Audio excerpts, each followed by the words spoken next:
Welcome, guys. Welcome back to another episode of Movies Down Memory Lane, the show where three friends get together and talk about the movies that mean the most to them. Not just any movie, a movie that has stuck with them their whole life. I'm Stephen Billings, and my two other friends are with me here, Dan Skip Allen and Andrew Cabral. How you guys doing? I'm doing good. It's been a long couple of weeks, but I'm doing all right. Glad we're back together talking about movies. Yes, it's been a month now that this is a monthly show. So it feels more special, I think, in a way, spreading it out a little bit more. You're like, oh, we finally get to get back together and do this. Andrew, I saw you yesterday. Yeah. We Steve and I see each other often enough to not miss each other too much. Yeah. Yesterday we did our episode of the Unwatched Pile where we got together with a guest and we picked a movie off of our unwatched stacks of movies and paired it up with another movie in our collection as a bit of a double feature pairing there, and it went very well. Yes, it does. That show is good. It's good. Just like everything else on Chasing Labels, guys. If you haven't subscribed yet, do that. But tonight we are back together for our monthly Movies Down Memory Lane. And this time, this was Andrew's pick, and he went for a big-time classic. Without going too deep yet, tell us about what that classic is. Yes, I went with the 1982 seminal classic. I think it definitely has grown in terms of its notoriety over the last 20 years. It's one of those movies that I think took a little while to get that reappraisal. And once it did, it seems to be a favorite amongst many people, including myself. And that is Blade Runner, the Ridley Scott film, like I said, from 1982, that magical year of 1982, which featured several classics of the time, like the Thing, as well as Khan. Yes. Oh, gee. And this movie is kind of right there with it. And this movie, for me personally, holds a significant sacred part of my life. I first saw this movie probably in 2008, and 2008 was an important, life-changing year for me, just because a lot of life things were happening at that time. I was really starting to get heavy into starting to collect DVDs, starting to collect movies, and I was failing out of college at the time as well. Ooh. The Boston Celtics won the championship at the time on my birthday, which is a seminal moment of my life. Wow. And that whole thing kind of just like turned everything around. Well, I don't want you to get to. Part of the show is us interrogating Andrew about why. And I do want to set the stage of like where Blade Runner sits in my overall importance. Well, I know, life. But I want to interrogate you to learn that. So I won't get into too much more, other than the fact that this movie, like watching this movie for the first time, kind of changed also my thought process about movies in general. Yeah. And really solidified what kind of my favorite genres would be in movies going forward. For those of you who've never seen Blade Runner, a little interesting backstory. This movie has 7 cuts. There are 7 cuts of Blade Runner, 5 of which have been readily available for years through DVD, through Blu-rays, various collector's edition sets that have been around for years as well. Pretty cool. And the 7 cuts are all slightly different from one another. And the one I recommend the most to people, is, for those who've never seen or haven't seen the movie in a long time, is the final cut, which came out in 2007 officially. The reason being is that is the only cut of the movie that Ridley Scott directly was involved with completing.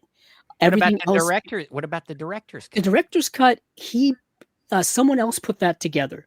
He basically suggested the scenes in which he wanted to be put back into the movie, but somebody else was involved directly in doing that. So first director's cut's a lie. So the it's like director's cut in quotes, in the sense like he assisted on it, but it's not really like his definitive version of the movie. So many cuts. With his demeanor, I could just see him be like, yeah, I want these certain things, and then they'd go and do it, and he sees it and he's like, what the fuck is this? Exactly. And he comes, even though he probably they did exactly what he said, but then when he went in there to see it, he was like, no, and then he went in there and I finally. feel like that's the vibe you've gotten from Ridley Scott. Definitely, if you've seen him in interviews, if you've seen him talk about stuff, he's a very opiniated guy. He's just like he don't give a fuck. Like that just, too. Yeah. And that he's too. He's one of those old British. He's got that British demeanor. And this and not only the cuts, but also the filming of this movie was, pretty tumultuous as well. It was. He and Harrison Ford didn't get off well together, didn't work well together. I mean, probably why Harrison Ford never worked with him again. I think most of the cast didn't work well with him. True. And Ridley Scott's kind of a tough guy to deal with in terms of a director, but there are many directors like that. Sure. Ironically, some of the best directors of all time are tough guys to deal with. Your favorite? Kubrick. Stanley Kubrick. Michael Curtiz is notoriously tough to work with. There's been a whole list of them. Hitchcock had his moments. Yeah. Hitchcock had his moments of being tough, certainly on the Birds. But what's interesting about this movie is that it wouldn't be the first time Ridley Scott wouldn't get his version of his movie put out initially. He would have to go back and put out his preferred version. It would happen with Legend, which was kind of almost right after this. The theatrical cut of Legend was not Ridley Scott's cut. He had to go back and do a director's cut of it, have a whole new score put into it by Tangerine Dream. Of course, there's his cut of Kingdom of Heaven, which is actually amazing. Yeah, like that's the only way to watch that movie. It's over 4 hours long, but it's astonishing. You get the 4-hour Napoleon if you get Apple Plus. We've been waiting for that. Heck, Napoleon doesn't even have a physical media release yet. No, you got to have Apple Plus. You gotta have to. Yeah, you have to have Apple Plus to see it. Apple. Which is kind of annoying if you're a Ridley Scott completist. You don't. What are you going to do? It'll come out eventually. Waiting, I guess it'll come out eventually. But for me, Blade Runner was one of my, I think, first Ridley Scott films I ever saw. And the whole movie really changed my perspective on cinema. It's honestly one of my top 5 favorite movies of all time. To me, it's like Lord of the Rings, Taxi Driver, and then between 3, 4, and 5, Blade Runner's in there somewhere. Yeah. It's truly an astonishing work for me. Yeah, let me ask you this. Because I think we'll get into some of the moments and things. And first, let me say off the bat, we're going to treat this like it's, you've seen the movie. So if you haven't seen the movie, please stop here, because it's not fun to talk about your favorite movies if you can't talk about spoilerish stuff. Yeah. So if you haven't seen Blade Runner 1982 yet, please go watch it before you continue on. But let me ask you this, because this is a heady movie. This isn't one of them sci-fi movies that is super straightforward. And of course, with the cuts that have come later, it's actually changed some perspective on our main character. Let me ask you, because I know for me, the first time I watched this, I didn't quite love it because I didn't quite get it yet. Was that your similar experience, or did you love it right away? I loved it right away. Even if I don't understand it fully, it still captured me in a way. And I understand what you're saying. There were a lot of mysteries and speculations around the movie for decades, literally until the sequel eventually came out, which answered some of those questions. If anything, it expanded on those questions a lot as well. I was going to say the final cut kind of answers everything. Yeah, I feel like, in a way. For those of you if you've never seen the movie, it's set in Los Angeles 2019. So it was in the future. It's got that dystopian future feel. It's cyberpunk. Back in 2007, I was like not even 21 years old when back in 2008, I wasn't even 21 years old yet when I saw the movie. So I didn't know what cyberpunk was. All I know is that it was really cool. It's this weird futurism type of world where there's this mishmash of culture and like tech, all kinds of stuff going on. Like it's like there are flying cars, but there's also cars that drive on the street as well. This whole concept of creating this world that doesn't exist has always fascinated me, and it's usually only things that I really found in books. Books to me were the ones that really were able to create these fictional worlds. Movies try to do that, but keep in mind, 1982, we're living in, when this movie came out, we've had like Star Wars, we've had like Planet of the Apes, these science fiction worlds, and Star Trek as well. But even Star Trek, Aliens out by then? Aliens? No. Alien was out by then. Aliens hasn't come out yet. Alien. Alien Scott had done Alien. But even in Alien, it's an isolated movie that takes place on a spaceship in the middle of space. It's not on a planet with like people and worlds and clothes and just set designs and all this kind of stuff. This Empire was Blade out by Runner then. world, Empire Strikes was Back so was real out to by me. then. Hmm. Empire was out by then, so I mean, Yeah. So like they Star handled Wars it was kind of really it in terms of like developing this fantasy world. But what's interesting about Star Wars, it's a galaxy far, far away. It's Yeah, not good point. our world. This is set Yeah, good on point. a future Earth, which is Yeah, good point. fascinating to me. Yeah, good point. But by 2019, we had already gotten Blade Runner 2049. True.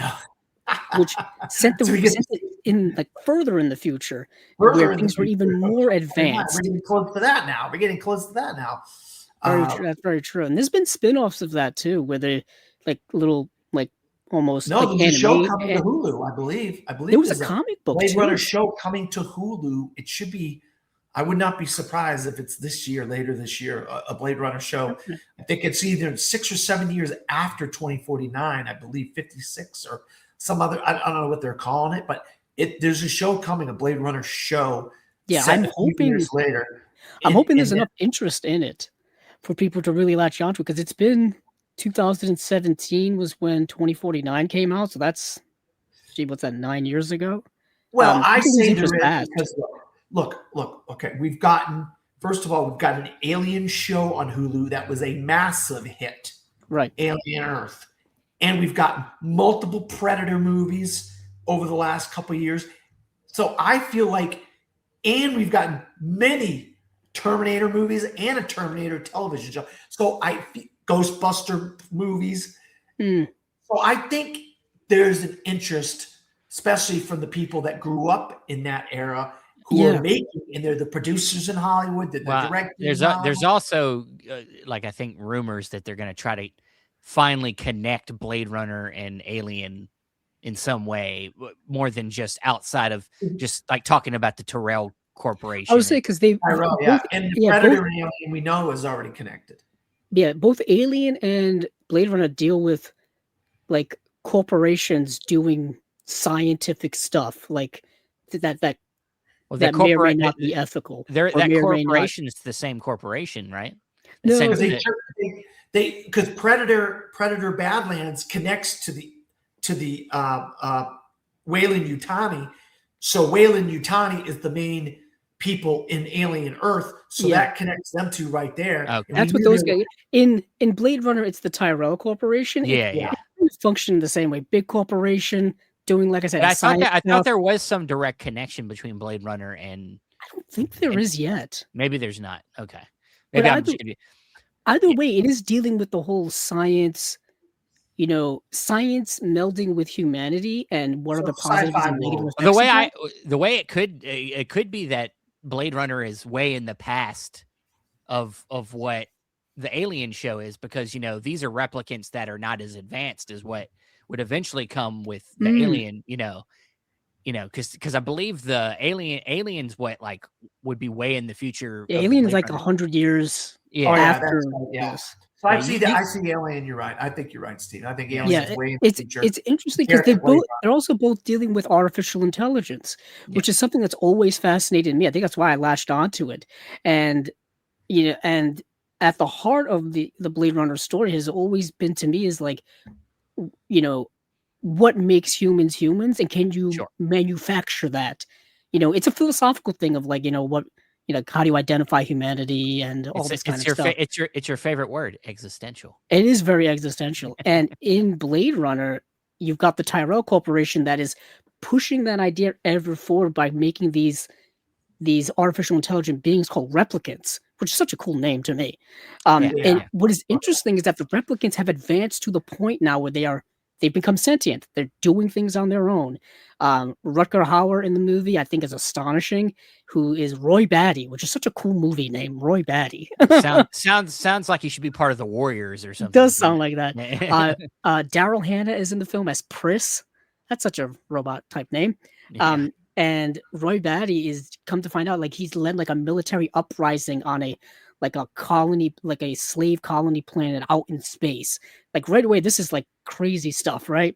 It was a And so prison. They were prisoners. yeah, they were prisoners, but they were like slave labor prisoners, basically. They were Yeah. created, artificial intelligence was created to just do slave labor. Kind of reminds me a lot of Battlestar Galactica, which is another favorite of mine, where the Cylons in Battlestar Galactica, the robots, were made to basically do whatever humans wanted them to do. And then they took over. And then they became sentient and started fighting back. Also, you know, of course, another Philip K. Dick story, I believe, the iRobot. I think that was Isaac Asimov. Is that a different? Okay. Yeah, that's No, Isaac he did. Asimov. No, The it's, Foundation. Yeah, there was a couple movies later on that we've seen. What Keanu Reeves was in one. What was it? Scanner Darkly. Scanner Darkly. I know that one.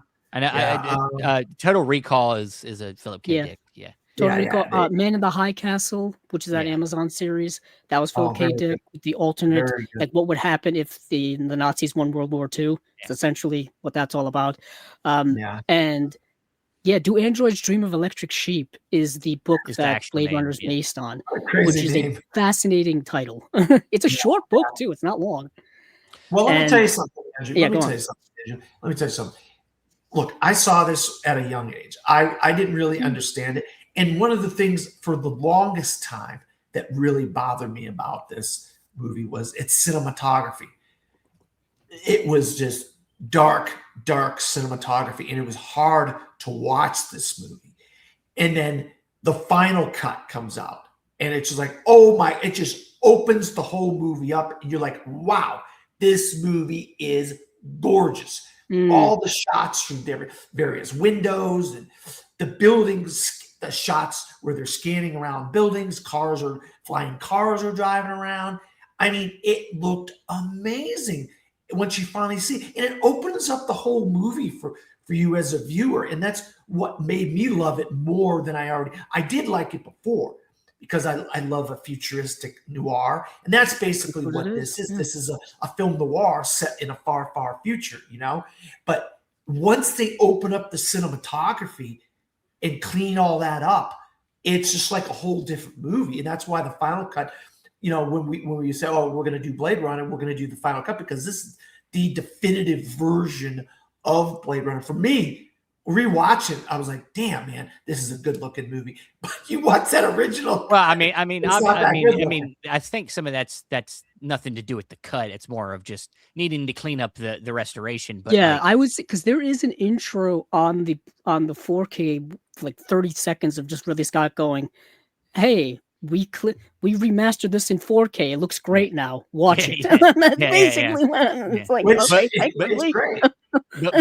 but obviously there's different slight differences in all the cuts apparently. But the main difference we hear about, and I do, and this is a controversial. I'm one of the ones that actually kind of likes the original cuts opening with the monologue, with him having the voiceover, because that's a very film noir thing. But is it necessary? Not necessary. No, it isn't. Not having it and having it doesn't really change how much I love the movie. But I kind of like it. I kind of have a hard time watching the beginning without it. And the end is different too. Well, there's a different ending, and there's also the unicorn dream in the later cuts. Right. So that's that dream is all about kind of hinting at humanity, who Decker is, which is hinting at who Deckard is. Because, like I said, for many years there was this idea that Deckard is a replicant, that he's some form of replicant, because the movie actually does a good job of explaining that there are different versions of replicants. The Roy Batty character is a Nexus 6 version of replicant, so he's kind of an advanced version. The most nastiest. Yeah, he's like, and his model is specifically like a battle model. You know what I mean? Yeah. There's one who is like a pleasure model. One's a pleasure. The one with the artificial snake woman who's a dancer in a nightclub. She's like a pleasure model and stuff like that. And then there'll be like science models of these different types of replicants. But what is interesting about the movie is like, Harrison Ford's character of Deckard, his job as a Blade Runner is to basically hunt them down and eliminate them. And he's kind of like he's super like doesn't even want to do the job anymore. Like he's like semi-retired when you meet him at the beginning of the movie. So it's interesting how we already got a character who's already had such a lived-in life. Like he's already lived an entire life of getting rid of these replicants to the point where he doesn't want to do it anymore. And then he gets roped into doing it one more time. At least we think he has. Well, at least we think he has. They set up the sequel. They do set up the sequel, which is people are like, how the hell did they set up the sequel? They did set up the sequel in the first Blade Runner. And so you got to watch Blade Runner 2049 to see how they set it up. Well, what I'm saying is that, you know, a lot of what this movie's about when it comes to humanity talking about is about memory. You know, they're talking about memory a lot. And we assume a lot of things about who Deckard is, but you know, and this is one of the theory that I really very much like is that really our Blade Runner in this movie is not Deckard. It's actually what's his name? Golf. Is that Edward James Olmos? Yeah, Edward James Olmos. Yeah. He's the actual Blade Runner in this movie. He's basically you know, Deckard is like his dog. He let his dog off the leash. Well, he's watching. He's letting him do his job for him. You know, I think he's like his handler. He's his like handler, like Deckard's handler, and he's always there. If you notice, he's always anytime he's, you know, has just done something or he's about to do, he like shows up out of nowhere and he's like out of nowhere. Yeah. And he literally says to him at the end, like, you did a man's job. Like little hints like that. Like and then of course, you know, he in the version with the unicorn and stuff, he you know, leaves him that you know, he loves to origami. He does he leaves the origamis that represent things, and they're obviously about the dreams. I mean, and he has this dream. Deckard has this dream about a unicorn, and then he leaves the little unicorn so I think he knows his programming. He knows that what gets in his head, and that's why I think that's really who the real Blade Runner is in the movie. But we of course pay attention to Deckard because that's who we think is supposed to be the real Blade Runner. Well, yeah, that's who he's the better hunter. He's the better hunter. Well, he's the only thing is what's his name? The guy says, what's the actor? Why can't he was in a really great Coen Brothers, early Coen. Emmett Walsh. Emmett Walsh.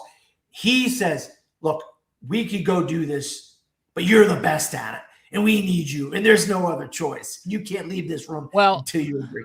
You know, is he though? Because like I was really doing a lot of research for this movie. I was like, I've seen the movie and it's been a while, but I was like, I really wanted to get into it. And I'm like, you know, he really doesn't want to kill any replicants through the whole movie. He like spends his time getting his ass whooped, and then when he finally does kill one, he's like stunned by it. Like he kills that girl flipping around, and then he's just like, like I don't know that I think it's more that. He can handle getting close to him without dying, obviously. And then it kind of, you know, of course he needed to just wait for Batty to die. He was already going to die. It's interesting that you say that, because the one that he does kill is the, you know, the snake charming dancer.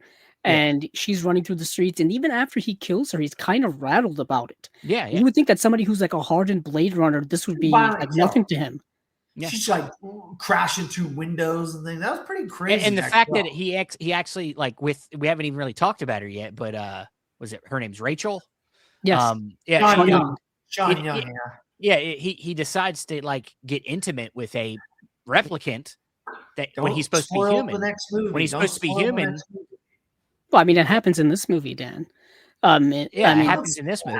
It's an interesting relationship because, like you said, she's an interesting replicant because she doesn't know she's a replicant.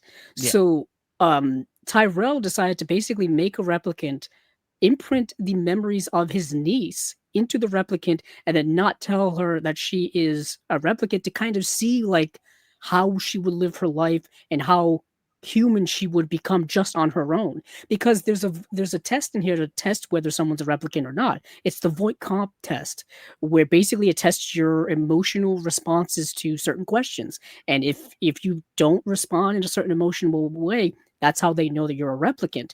And that's an interesting idea of like, does making us human is because we can be emotional about certain things, and if we're devoid of emotion, we're not human. But then there's like What would you people do who if are, you yeah, had an upside down turtle, Andrew? Would you pick it up and put it back right side, or yeah, I flip it right back on the right would you side. crush it? Would you stomp on it? What would you do to that turtle? You know, I mean, No, I would flip it back on its legs. yeah, that's the way anybody would. But you would be like, what do you mean a upside down Yeah, turtle? there's Leon who has one of the best quotes in the movie ever. And it's interesting is Here's what Leon, I think of my mother. yeah, yeah. What a way to start a movie. But interesting that the way Leon dies is that Rachel kills him and not Deckard. Like kind of Stephen was saying that like he just gets his ass kicked by him basically. Came out of hiding. He came out. That's the thing is he can handle it because he's a replicant. But but humans that are trying to hunt him down, they would all die probably. It's interesting that because the other interactions that the replicants have with humans, they dispose of them pretty easily. Yeah. I mean, there's the doctor who makes the eyes that Roy Batty goes and Leon sees. His eyes out, yeah. There's of course Tyrell. What's interesting about Roy Batty's character is he has these philosophical quotes throughout this whole movie, and that's just the way like almost all of his dialogue is. It's just like philosophical quotes, and it's always like English language movie for Rutger Hauer. I don't know because it's earlier. It's earlier in his career. Way early in his career, yeah. Because it's 1982, and he would work with I forgot who, but anyway, it's just interesting how like he is a high functioning robot, like he's highly intelligent and incredibly existential because he's trying to basically find a way to extend his life past the expiration date, which is only 4 years. So they only get 4 years to live, which makes you think as a viewer, like, what would you do if you only had 4 years to live your entire life? Wow. And then you would just expire. Fascinating. It's kind of dealing with people who also have like terminal diseases who are, running out of time. So the movie makes you think like that. This movie is operating on so many levels. It's operating with human themes through artificial intelligence, which is something I had never seen before up until I saw this movie. Obviously, it's been done so many times over and over again, but this movie does it so well. It doesn't give you any answers, too. It just kind of makes you think. What do you think about the score, though, Andrew? I think the score. Vangelis is the person who where was it? The next year they're going to win the Oscar for Chariots of Fire? I was going to say, it's the same person who did Chariots of Fire. I think that was the next year. Yeah, so they did this and Chariots of Fire back-to-back years. It's like, wow. Chariots of Fire has that one song that everybody plays in every slow montage ever. Yeah, they won the Oscar for Chariots of Fire. But they had a 2 or 3 year run where they did some great music. Vangelis did, and this is one of them. They did. Vangelis just passed away in 2022. I was thinking at age 79. Beautiful score in the movie, and it's like I said, the whole movie, all of its parts together are just incredible. The set designs and the futuristic set designs are amazing. Like this world looks so lived in. Like I said, the alien people that did the sets and stuff, people that did create the aliens. It's in the credits, and I forgot who it was now. It's like did I. Oh man, I wouldn't be surprised because sometimes you do work with the same set direction, same art direction, people like that over and over again. Same makeup people who work Jodorowsky? No, several. No, Jodorowsky did. Remember, he did his Dune movie where he hired. Several people. It's funny you say it's funny. Alien too, though. No. No. He was going to do Dune, and then there's a whole story about how that documentary is amazing. Yeah. Oh, yeah. But it's funny you talk about David, because David initially Ridley Scott was going to do Dune, and then he decided at the last minute because of some stuff to do this movie instead. So, you just look at you look at Star Wars. Okay, we get Star Wars and Empire Strikes Back and some, but you look at like the characters, just the streets, like the seedy, dark and crazy streets, and the weird people. Some people are in like bubbles to keep it away from the rogue and shady characters all in the streets. I love that kind of. That's why I always thought the seedy side of Star Wars was so cool. But this movie really shows you what the seedy side of a futuristic city can be, And obviously it was New York or LA at the time, But, obviously, this is a different type of filmmaking that you don't see a lot today, where you got a lot of extras. You got a lot of costumes. They built sets, like it was. I think initially they wanted to try to film on some more on locations in LA and dress it up, but it wasn't really quite working. So they had to, I think, just use Warner Brothers backlot, to recreate all this. So a lot of the cityscape and stuff. So the house at the end, that was pretty crazy. That like 3 or 4 story house or whatever. Just looked like a warehouse. Yeah, that looked wild, JF Sebastian, which is a character we haven't talked about. He is an interesting connected to the replicants because he's got a disease as well. He's got a disease that ages him rapidly to the point where he doesn't have a lot of time left to live either. So that's how they're able to connect with him. And he's I forgot, he's an engineer of some kind. And that's how they're going to get into Tyrell to talk to Tyrell directly. And that meeting between Roy Batty and Tyrell is fascinating. It is literally like meeting your creator for the first time. And what would you do if you basically met God? What would you do? Like, what would you ask them? How would you interact with them? And what would you be happy with the answers they give you? Needless to say, Roy Batty is not happy with the answers that he gets. More like Roy Matty. Yeah, more like Roy Matty. I want to tell you. I mean, we watch all kinds of movies. We've been watching movies for decades, and I love the supporting cast. Like, these are all like some of the best like supporting actors of the time that go on to be really good supporting actors as the years go by in like the Bob Newhart Show and different types of sitcoms and other movies and stuff. You look at this list of supporting cast in this movie, it's like, oh, it's this guy. Oh, it's that guy. Oh, it's, you know what I mean? Besides Harrison Ford, you know what I mean? Sean Young goes on to be in like Terms of Endearment and a couple other things. And Daryl Hannah is in Splash. And then obviously later on, Kill Bill. And I mean, so many other types of movies. You're like, wow, it's a who's who of like supporting actors. Don't you agree? Yeah, James Hong is in this film, and James Hong has been like hundreds of movies, hundreds. And he's in. And I was watching the movie, I'm like, is that James Hong? And indeed, it was. Indeed, it was. Yeah, Leon is a guy. If you go look at his filmography, the guy that plays Leon, he's in dozens and dozens of movies at the time. Even Edward James Olmos. One of my claims to fame is that randomly Edward James Olmos used to follow me on Twitter years ago. I thought it was the most random thing ever. I don't even know if it was really him, but I didn't care. But of course, he would go on to be in many, many things. But Battlestar Galactica, he would be in that. And that is another sci-fi staple. What was the one where he played the teacher, the math teacher? Oh, my goodness. Warner Archive just put that movie out, and I could always completely forget LA, he was a math teacher, and he had to get kids to learn math. That these kids didn't grow up to be math; they grew up to be gang members. It's Stand and Deliver. Stand and Deliver. He's amazing in that. Amazing. If you haven't seen that, that is an amazing movie.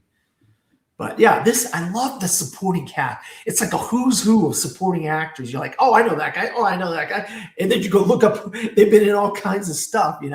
That's the kind of cool thing about Blade Runner. Like these old 70s and 80s movies. You're like, that's a list of like a dozen people that I know. Yeah. So we've briefly talked about it, but the sequel that we got, 2049, how for you, how does it live up to the original, Andrew? Let me put it to you this way. I rate both of them the same rating on both IMDb and that's 5 stars. And Letterboxd, 5 out of 5 or full stars out of full star.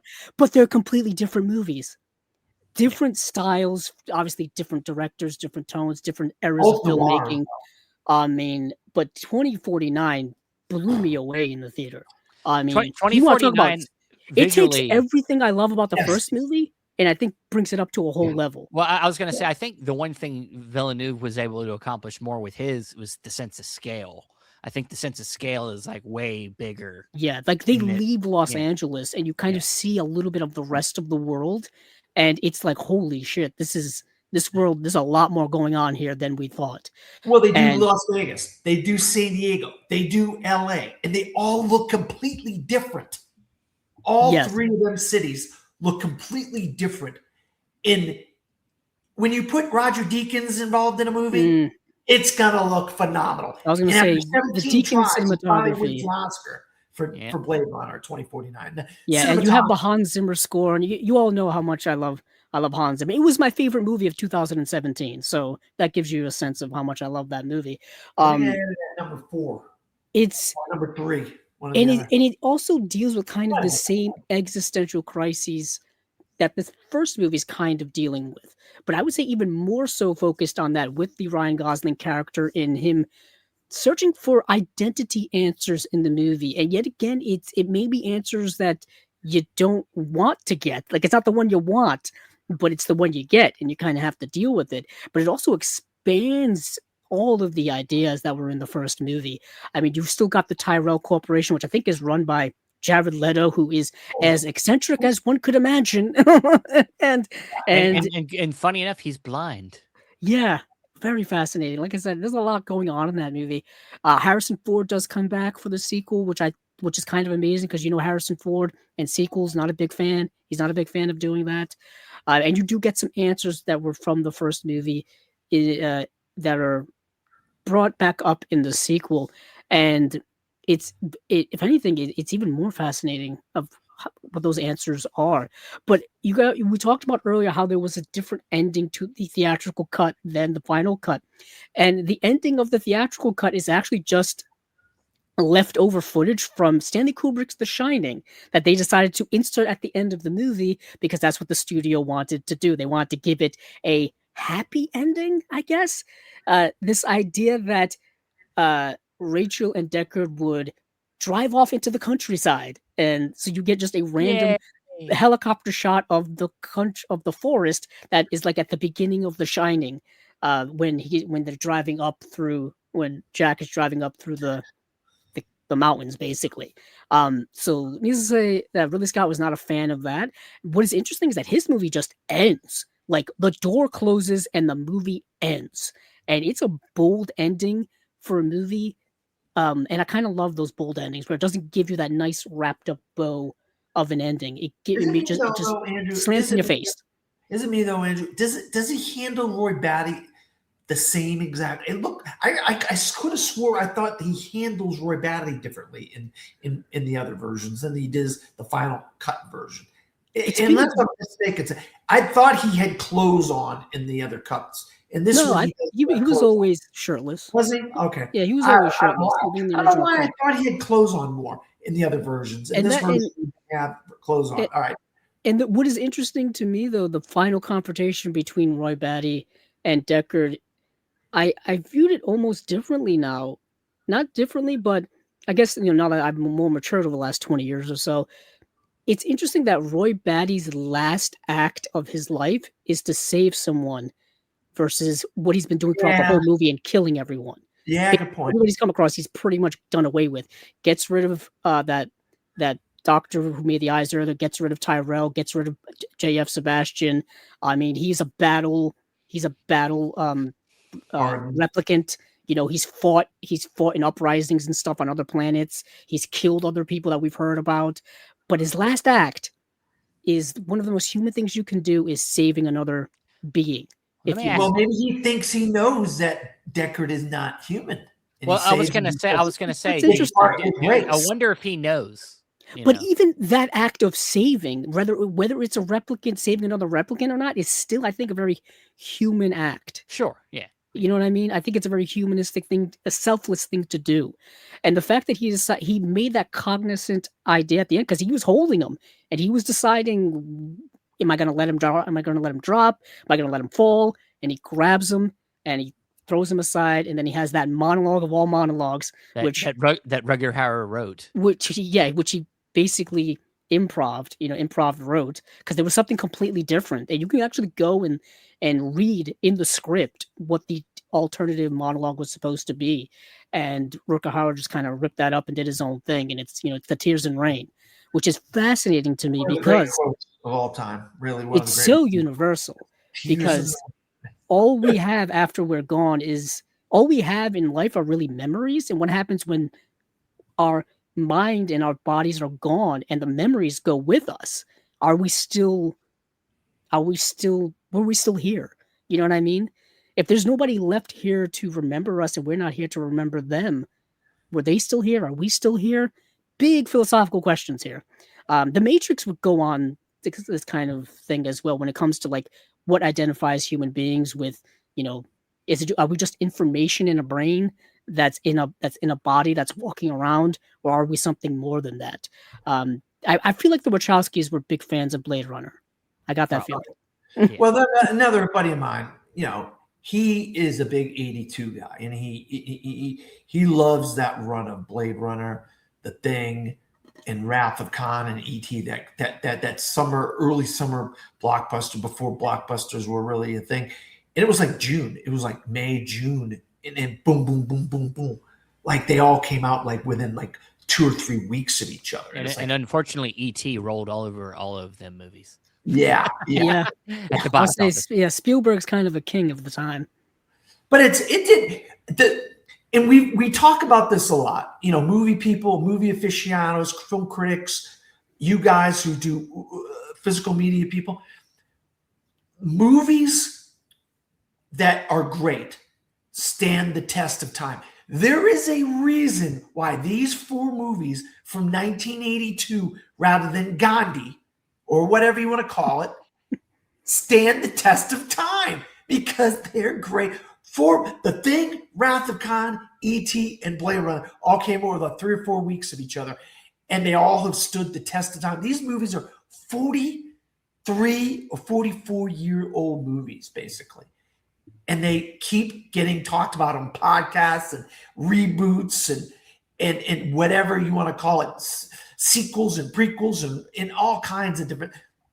Don't mess with E.T., but that's another whole ball of wax. We don't touch he already did. Remember when Spielberg recut it to take the guns out of the movie with and all that kind of stuff, and then he regretted it, and then now I think the only way you can see it is he had to go back and put everything back together again.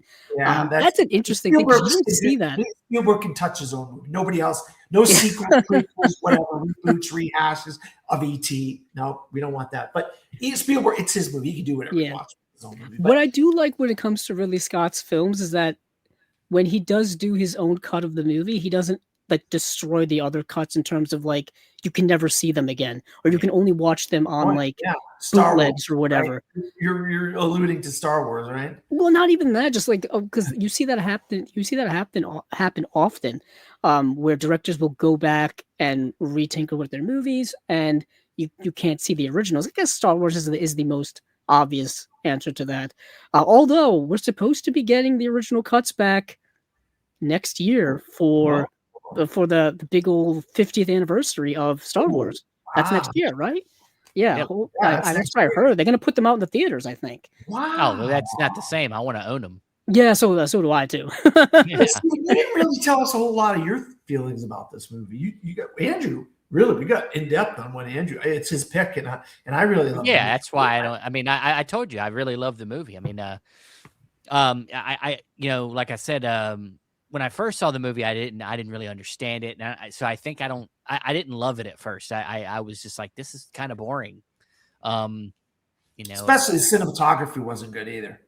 Well, that didn't bother me so much. It was more just I just felt like there was like not a lot going on, and it's a slow paced movie. It's only about it's a noir. It's a Humphrey Bogart. But when I first saw this movie, I wasn't a noir fan. Yeah, I saw the movie when I was like 20, going to be 21, and even at that age, I wasn't quite ready for this type of movie, let alone someone who was younger.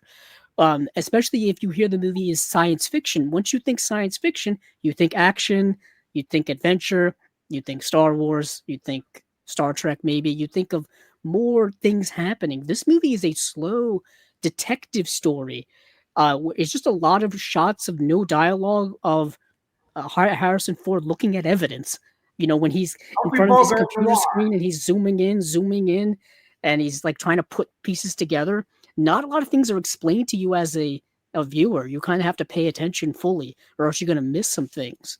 And that's a different type of sci-fi. You know, there's high sci-fi, there's like low sci-fi, I guess. Like Dune is like high sci-fi. You know, Yeah. something like this would be Star like high Wars, sci-fi. This, And then some of the more Star like Trek movies.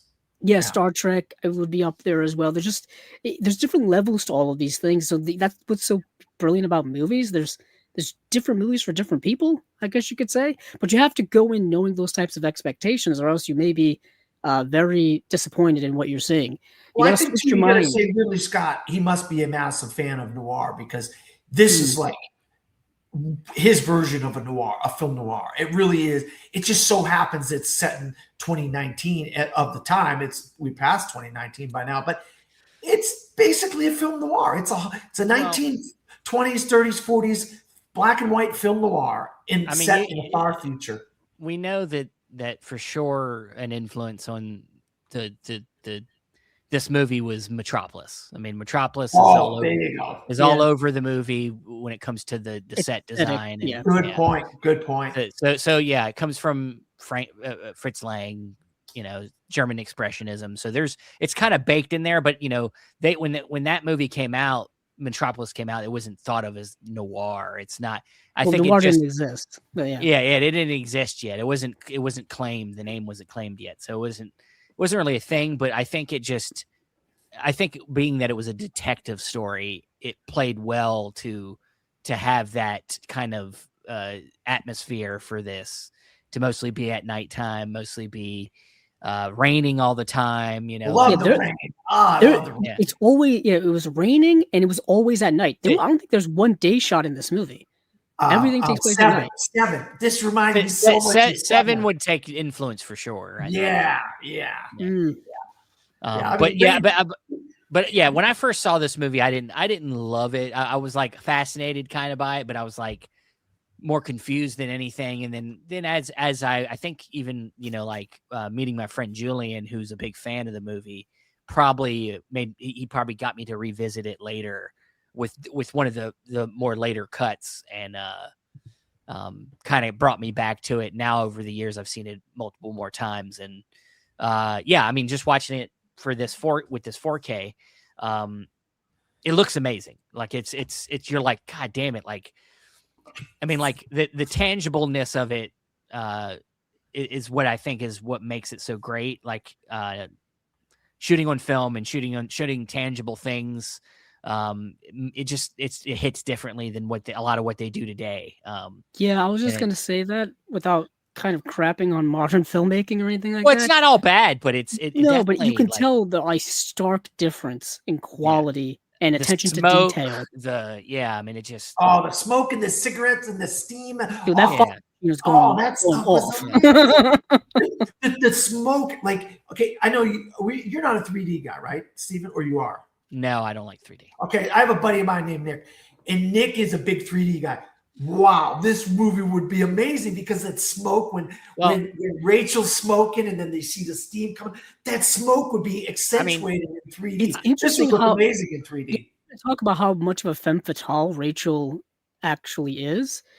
I mean, she's got that vibe of you talked about the 1940s. She looks like a femme fatale from the 1940s.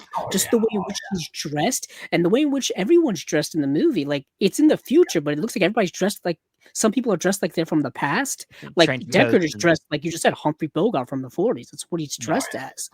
I mean, but you got some people wearing like the most outrageous things you've ever seen, like see-through plastic coats and like those things you wear at raves that glow in the dark, people wearing that just as accessories.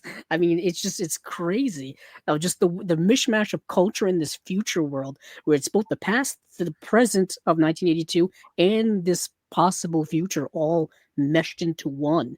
And the attention to detail to put all of that on screen to make it look so good is really filmmaking of a sort we really don't see a lot of The today. Fifth Element would take it to a different level too, but it's still, with this particular cut of the movie, the final cut, you really see the artistic vision that he was going for in the movie. Well, once they cleaned up, and it's like I said, it's the only one that he got to kind of really do everything he wanted to with directly.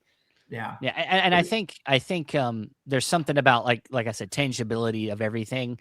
Like you can recreate things like fog and stuff, but like it doesn't have as much life. There's like a life to all that stuff that's random and is not as easy to simulate. The streets full of people wearing the crazy clothes and the crazy characters on the street. It also seems it seems so intentional too. Like the way in which the way the smoke would be in a certain scene, like that's there for a reason. It's not just random. The way somebody smokes a cigarette and blows it a certain way towards this camera or off to the side, that gives a certain mood, a certain look between characters. It's also purposely done. It's such an attention to detail that blows me away. And when you think about like the test of replicants to see whether to know if they're replicants or not, it's kind of like a test between we're talking about new filmmaking and old filmmaking. You got this like we can tell as film fans when something's been shot and done physically versus something that's been CGI'd, and I mean sometimes it's really good, but like I think there's a life to movies that really take the time to create physical sets and do things physically. Nolan's one of the few guys that still really does. He's still that. Rocking that. Go ahead. I was just gonna say that's our kind of test. Well, he actually, like in Oppenheimer, actually blew up a bomb. I mean, that's detail. And when he does the Odyssey, he's going to be doing a lot of things. There's going to be a real Cyclops there. He said it was not an easy movie to make. It was the most difficult movie he's ever had to make. I saw a quote recently. He said, "This is the most difficult movie I've ever had to make." No, but what I like about that quote is that he says, "But it's supposed to be. It's supposed to be difficult." That's what film fans want to hear. I mean, like everybody's trying to make filmmaking easier, and for the people that are not making movies for the big screen, it's nice. But when you're making it for the big screen and making it for a bunch of people to make money, it should be difficult. And that's why I want to talk about Ridley Scott. If you go back through his filmography, you look at his best movies in his film. Go look at the production value in the movies that are considered his top 5 movies of all time or top 6. And I put The Last Duel in there. Go look at the production value in The Last Duel. Alien, Blade Runner, Gladiator, The Martian. Look at the detail to the littlest little things that are in the movie. And it accentuates the story. Kingdom of Heaven's in that 5. I always tell people, look at The Last Duel. Look at the little details that are in The Last Duel. You're like, wow, he brings you right into that era of history, with all the little things that are like the little things outside the castles and stuff like that. And it's like, man, when he gets to do the things he wants to do in a movie, and the movie's got the script, the acting, all that stuff, is some of the best filmmaking you'll ever see. I think Ridley Scott is working at his best when he has a good script. I was just going to say that's a starting point. But production value is a big one too. He also he works like diligently fast too. Like if you look at his output over the last, let's say 15 to 20 years, he's doing movie after movie after movie. Not all of them are great, but even a lesser Ridley Scott movie, there's some positives in there.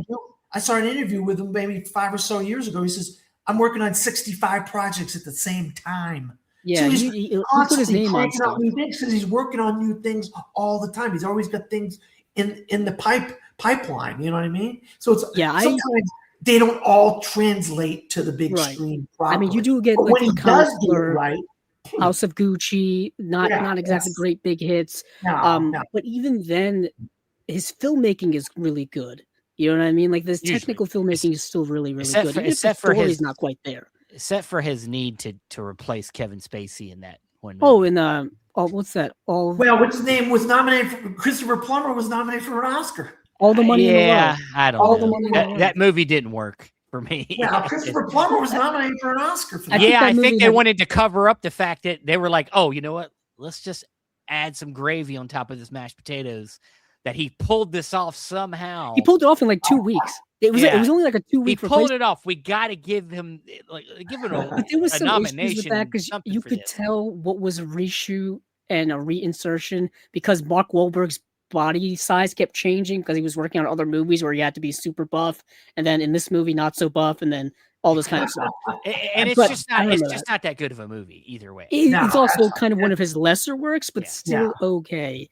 I mean, Ridley Scott, he's kind of a bit of a hit or miss guy lately, like I said, but sometimes you do get some decent. He's got something that I'm hearing good things about coming out this year. What the heck is it called? I'm hearing good things out of CinemaCon. They were raving about the trailer or the preview or the stuff it's the new Josh Brolin movie.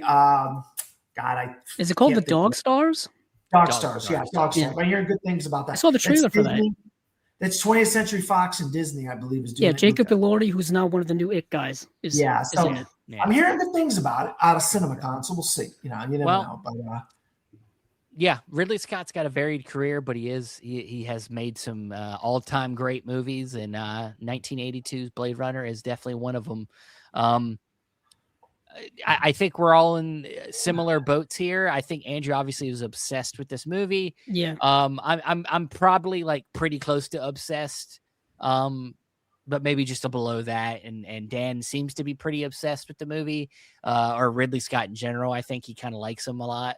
Especially I'm a fan of The Last Duel that I don't think a lot of people give it credit. The Martian I love. Gladiator is one of my all-time favorite movies. Yeah, I'm a big Ridley Scott fan. When he does it right. Yeah, my friend, as I've brought up Julian a couple of times, that's his favorite filmmaker is Ridley Scott. He loves his style. He loves that he obviously he delves a lot into sci-fi, but he's also known for doing a lot of historical epics. And them are that's kind of an old school thing that doesn't happen a lot. But a lot of filmmakers don't hit into the historical epic genre very much anymore. So he does that. But that is it for our conversation on 1982's Blade Runner. Any last thoughts, Andrew, on one of your favorite films of all time? No. I mean, other than that, I just wanted to reiterate that it was a kind of a movie life-changing event for me to watch the movie for the first time and just be completely taken with it immediately. And it's kind of stuck with me ever since. I've seen it so many times over the years, just over and over again. And it still hits me the same way. Even rewatching it the other night, I'm still like, there's still a reason why I keep going back to this movie and still getting so much from it. And like I said, it's one of my top 5 favorites ever. Fantastic. Well, Dan, it is going to be your turn next month for our next episode of Movies Down Memory Lane, and you need to tell us what is your pick this time. These guys have known me for a while, going on about 10 years now. We've known each other 10 years. I cannot believe we've been podcasting, YouTubing, whatever you want to call it, for 10 years. These guys kind of know I've been a basketball coach and a football coach in my lifetime before I really got into film criticism and film. I've been a film fan ever since I was a little kid. But one of the things that really has been a major part of my life was coaching basketball, and I've been around a lot of kids. And a movie that came out in 1994 really delves into the lives of high school basketball players, and that is Hoop Dreams. And it's Roger Ebert's #1 movie of the year in 1994 for a reason. I think it was a great movie, and I'm going to tell you why next episode, why it means so much to me. Fantastic. As you can see on the Criterion Collection. So if you in the meantime want to watch this movie, you could go purchase that. Or, it's probably on the Criterion channel or possibly available to rent other places. So if you haven't seen Hoop Dreams, please watch it in the meantime. You got a month, no excuses, and then you can come back and hear us talk about it. But that is it, guys. That is it for this trip down memory lane. I want to thank my 2 friends here, Dan Skip Allen and Andrew Cabral, for bringing in Blade Runner this week. And of course, if you don't have a chance to listen to or to watch any of our shows, you can go to Apple Podcast, or Spotify to listen to them. And all the other stuff we're doing, Chasing Labels. We'll see you guys. Have a good night.